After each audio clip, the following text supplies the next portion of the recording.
Hey, what is going on, everybody? Welcome to Super Lunch Roast Podcast, episode 104. I am Brendan. Today we're going to talk about Bellator 276, Borics versus Burnell. It's going to be hopefully a short one because we're only talking about the main event here. There were so many events this weekend. I only had time to cover so many of them, even though I tried to cover all of them. There was even a 1FC that I watched just the highlights of, so... Before we get started, please like and subscribe. If you like MMA, you like the UFC, you like talking about fighting, I do this at least once a week. This week I am releasing more because there were so many events this weekend I wanted to cover. So please tell somebody else. Let them know. Like, sharing this is going to help me do this more often, communicate with people better, find out what you guys are actually interested in listening to / watching. So I appreciate all of those things. Let's get started. Adam Borics versus Mads Burnell. So Burnell... This fight was probably the best fight of the weekend out of all the fights that I watched. This was probably the best fight, and these guys just went at it. The volume that these guys put out, we're talking like hundreds of shots. It's unbelievable the amount that they hit each other, the amount they were able to throw, the amount of pressure. It's just everything they did. It looked great. The fight was fun, awesome to watch. So this was for the number one contender fight. Yes, it was. And the winner, the winner maybe gets to take on either Pitbull or AJ McKee, depending on how that fight ends up going. So we'll see about that going forward. That's what this fight was for, was to see who's the next guy. All right, so Burnell with the pressure and the forward movement going 1-for-1 with Borics. Up top, Burnell landing the body head body. Burnell kept going body head body, so he would go a left hook to the body, left hook up top, and then left hook down to the body again. And sometimes he would go body head, but that left hook is what was landing for him all night. Well, most of the night it landed. Doing a great job. Boris landed way more variety though. And this first round, it was just fantastic. So much volume from these guys. I ended up going with Adam because I feel like he landed some really big shots. He rocked Burnell, and he did more damage, even though Burnell was moving forward and landed some good shots of his own. But that was a close round. It was a close round. No, it wasn't. Sorry. I said it was a close round, but I misspoke because dropping Burnell is clearly what put him over the top. So 10-9 for me. Burnell's biggest shots are coming from that left hook to the body and then going to the head. I wrote it down. Like, I watch it a whole time. Decent leg kicks as well from him. Burnell's Borics looked like he was slowing down just a little bit at the tail end of the second round, but the right hand put Burnell down right at the end of the round, and I feel like he stole it. So that second round, even though Burnell, I felt, had way more damage up until the very end of it, not way more damage up until the very end, I feel like Adam was able to steal it back by putting Burnell down right at the end of the round and stealing it from him. So he's going up 20-18. And then I also felt like going into the third round, Burnell was going to be able to kind of pull away here because it looks like Borics was getting tired. So the third round was finally a good round where the same strategy Burnell just had for the first two rounds, he did the exact same thing, right? Same strategy, same movement, same shots, everything was the same. It was just worked this round, and he didn't get caught with anything at the end of the round, so he won the third round. So 29-28 in favor of Adam Borics as of right now, going into the fourth. Fourth round looked like a carbon copy of the very first round, though. So somewhere Adam got all this energy, and it lasted till the end of the fight. So fourth round looked like a carbon copy of the first round minus the knockdowns. Burnell kept walking forward directly into all the punches from Borics, and then the easy round for him, so him going up 39-37. And then the last round, Adam was on his bicycle the entire time, almost outrunning some of the camera shots. Like, he was backpedaling so fast and in a circle that, when they would switch from camera to camera to keep him in the scene, he would be running so fast that the next camera would just immediately have to switch because he was already out of shot for that second camera. So not a great. I mean, it's fine. It wasn't the whole round, but he was backing up crazy fast, and It looks weird if you were just to show that and be like, who won this fight? Obviously, people are going with Burnell, but that's not how things go. He won that last round as well. So I had him up 49-46. One of the judges didn't give Burnell the third round. That guy needs his fucking eyes checked. He does. That's bad. Right? I'm not saying Burnell won this fight. He didn't. Adam clearly won this fight, but Burnell clearly won the third round. I don't see how you could give that to Borics, and it's not going to go noticed because it's not the UFC. This isn't going to be replayed constantly on ESPN. No one's going to talk about it because the right guy won, and this referee just gets to go unnoticed for his shitty job. That's what I'm saying. Like, how do some of these people have their goddamn job? It's unbelievable to me. Overall, like I said, this was by far the best fight of the weekend. If you have not seen it, go watch it. Usually Bellator, if you don't have Showtime, usually Bellator puts these fights up, at least the highlights of them, up on YouTube so you can watch it there. Or I think in a few weeks, you might be able to watch the whole fight. I really recommend watching this fight. It's fantastic. If you want to look at high-level striking and strategy, this one's great. Obviously, they both landed a ton, and Burnell rolls really well with these punches, so I feel like even when the punches were landing on him, they're not landing as hard. So, yes, they look bad and the damage looks good, but the amount of damage he's actually absorbing in those instances isn't as much as maybe another fighter would be because they're not rolling with the punches as smoothly as he does. So, really fun fight. Holy crap, it was the best fight of the weekend. Fun fight to watch. I really recommend going back and watching that one. All right, co-main event. Phil Davis versus Julian Iglesias. Iglesias? I'm not going to say that last name again. We're going with Julius. Phil Davis was competent on the feet and got a takedown, throwing Julius over the back leg in the first round and dominated on top, moving from submission setup to a different submission setup. Easily a 10-9 round for Phil Davis. So Davis, this is the most I've seen him open up and striking in a very long time, and he was throwing some heat out there. I usually don't see Davis doing that. He usually plays it way more safe. I still feel like, because he's never really been in danger, knocked out. He's never been submitted. He's one of those guys who wins by decision a lot. He split decision as well. He doesn't get a ton. I mean, lately he's had a few finishes in a row here in Bellator, but throughout his career, a majority of his wins are coming by a decision. It's just how he fights, and that's how he's extended his career like this. I'm not complaining. I think he's a great fighter. I think he's one of the best of all time, never to win a championship in any major organization. Actually, no, he was a champ in Bellator for one fight, but then immediately got it taken away by Ryan Bader. But this puts him in a weird position, right? So he's got a loss to the current champion, and because of that, what do we do? What do you do with Phil Davis? Do you keep having him take everybody out? Because that's what he's gonna do. He's not gonna just sit there and lose to your up and comers, But you're gonna have him go fight Nemkov again? Because he beat Yoel Romero pretty handily, I might say, or I might add. His last couple fights, Liam McGarry, Carl Albrechtsen, Leona Machida, losing to Nemkov, and then beating Yoel Romero, and now Julius Iglesias. So what do you do with him after this? Do you just keep throwing him other people that you want to see fight for a title and you hope they get past him? Or do you use him to see if someone's ready for the title fight? Or do you just throw him back in there? I mean, I wouldn't mind him getting a title shot off of that again, throwing him back in there and seeing if he can't hold his own with Nemkov for 5 rounds, maybe eke out a decision win there.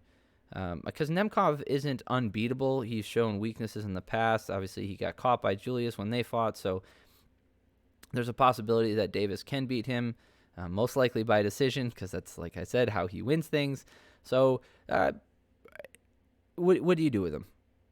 Because the other option is just keep throwing contenders at him until he takes out your entire division, and you end up with only 2 guys who are up at the top. And now you're having people who just lost to Phil Davis or who lost to Phil Davis get title shots when he doesn't. So I'd give him a title shot one more time just to give him a shot, like give him a shot at that belt one more time. And then if he does lose to Nemkov, then he's going to have to wait until someone else is up there at the top. All right. Johnny Eblin versus John Salter. Both, they both former UFC? No, Salter is a former UFC fighter. Eblin was on the edge. He had the edge on the feet, and then on the ground, Salter was like attacking off his back, and he kind of put him in a bad position, and he went for an armbar at one point, and it wasn't really that close. All right, Eblin was had more damage, and he did most of the stuff in that round. Oh, by the way, yeah, I don't know if I said, Phil Davis easily won that fight 30-27. Yes, I didn't cover the last couple rounds. It doesn't matter because he was taking him down, controlling him, doing whatever he wanted. Phil Davis used his wrestling again, was able to get the easy win 30-27. So that's why I said, like, what do you do with him from now on? Anyway, first, so John Salter versus Johnny Eblin. Eblin had, like I said, he had the edge on the feet. On the ground, it looked like Salter could have the edge because of the jiu-jitsu, but Eblin is a competent grappler himself with a wrestling background, so staying in control, not putting himself in too dangerous positions, and able to control the fight pretty much how he wanted to, especially in the second and third round. So in the first round, easy 10-9 for Eblin. Eblin was using this short kick up the middle, up to the gut of Salter. It was pretty effective because it's low risk, not medium reward, I guess you could say. It was just like throwing like a tap kick right to the midsection, and it landed almost every time he threw it. I think it might have landed every single time he threw it. Really successful kick. I love when fighters find a weakness in their opponent and they just utilize it. It's such a big pet peeve of mine when you see a fighter land a good shot or they see a fighter's compromised. They find a weakness, they find an opening, and they use it once, and then that's it for the rest of the fight. Like, come on, man. Utilize everything that you're given, okay? Like, you don't fight every single day. You fight 2, 3, maybe 4 times a year if you're crazy, okay? This is how you make your money. Like, unless you're obviously not barring illegal action, do everything in your power that you have to your advantage. And if that just means spamming up kicks to your opponent's midsection because you're not getting taken down from it, they're just taking damage, they're not moving in, you're keeping distance, just keep doing it. Why wouldn't you do that? Oh, well, it's boring. Who cares? Have an interesting fight the next time out with another win under your belt. Why not? Just go, this guy doesn't want to fight in a way that makes it interesting. Too bad. Kick him in the gut. Keep going. Anyway, it wasn't a bad fight. This was not that kind of fight. It wasn't bad by any means.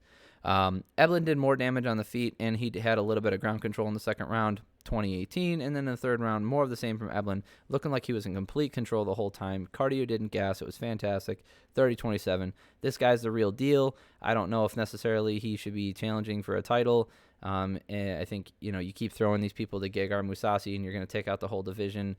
Trying to find somebody to beat Gegard, I don't know why you would do that. All right, J.J. Wilson taking on Gaji Rabadanov. Both guys were throwing hard every time they were thrown. Especially the way this fight started out, these guys were just slanging leather nonstop. Just as hard as they could possibly throw their shots, they were throwing everything. The kicks, the punches, everything was coming with, life-ending intent. Wilson took the center and for most of the round. I don't know who really landed more because the stats weren't posted, and it's hard to find those things for Bellator. They're not as easily accessible. But I will tell you, we could check that. Maybe that would be helpful here. I based off of what I saw, I gave the first round to Wilson. And then the second round, Rabadanov got some time on top, and he was doing more damage. So that's... Here we go.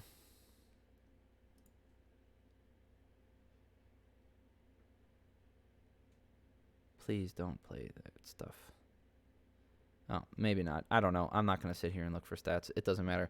In the second round, I gave that one to Gaji Rabadanov. And so in the third round, Wilson was like, he really likes to throw that hard right kick, but he also is throwing a hard left kick. Like immediately after I wrote that down, I noticed he was throwing the left kick just as hard, which is his lead leg.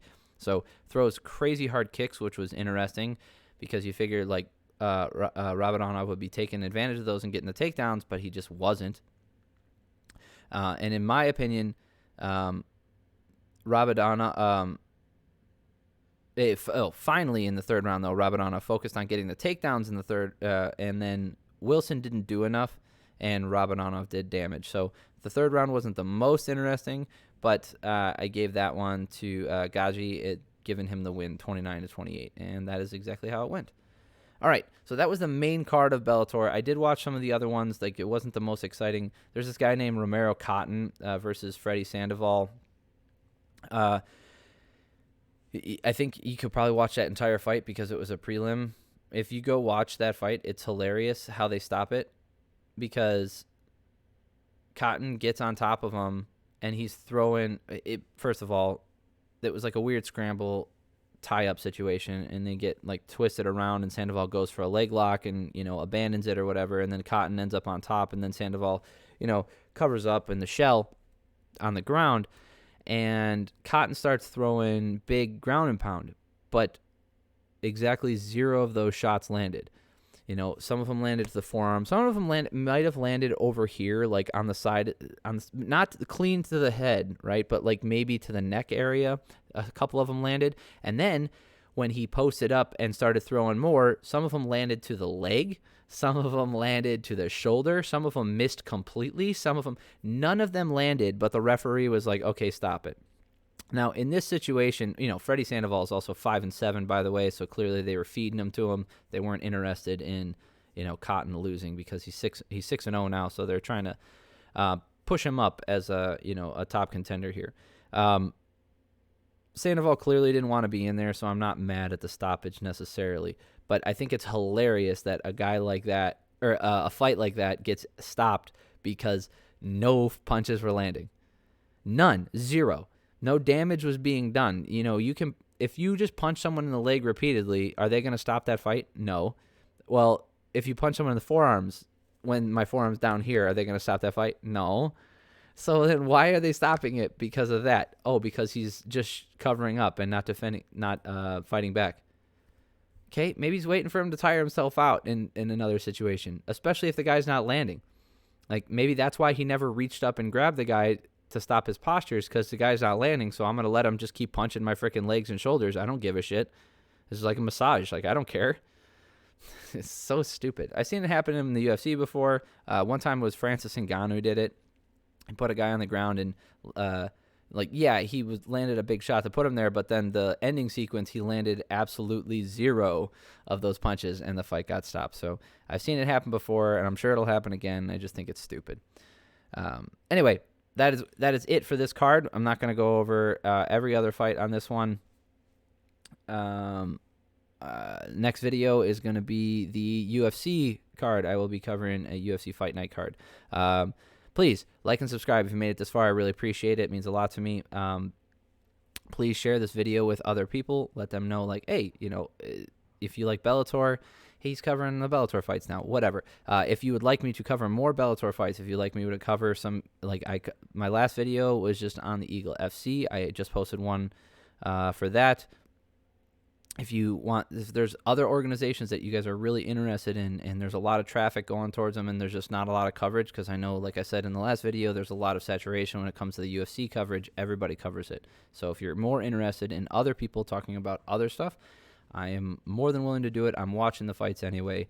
I'm willing to take notes and do this stuff, which pretty much any organization. So let me know what you think in the comments down below. Share this with other people. Get this out there. And I hope everybody has an amazing week.